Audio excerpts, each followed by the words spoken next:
কোথায় যেন আওয়াজ শোনা যায়। কিন্তু ভাই এখানে আমার কি করার আছে? আমি তো নিজেও জানি না যে আমরা কোথায় যাইতেছি।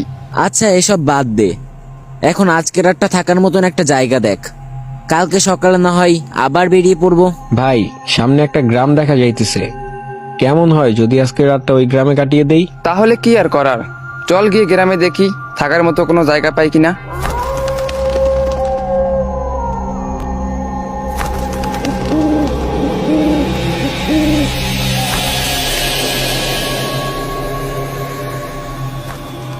ভাই এটা আমরা কোন গ্রামে চলে আসলাম? দেখে তো মনে হইতাছে অনেক বছর ধরে এই গ্রামে কোনো মানুষ আসা যাওয়াই করে নাই। হ্যাঁ ভাই দেখ, ঘরবাড়িগুলো কত পুরনো এবং কোনো লোকজনও দেখতে পারতেছি না। ভাই আমিও তো তাই দেখতেছি, তাতে আমাদের কি, লোকজন থাক বা না থাক, আমরা জাস্ট আজকের রাতটা এই জায়গায় কাটানোর জন্য আসছি। এটা না হয় বুঝলাম, কিন্তু আজকে রাতে আমরা কোথায় ঘুমাবো? কই আবার, যেহেতু থাকার মতন কোনো জায়গা নেই তাহলে গাড়িতেই ঘুমিয়ে পড়ি। হুম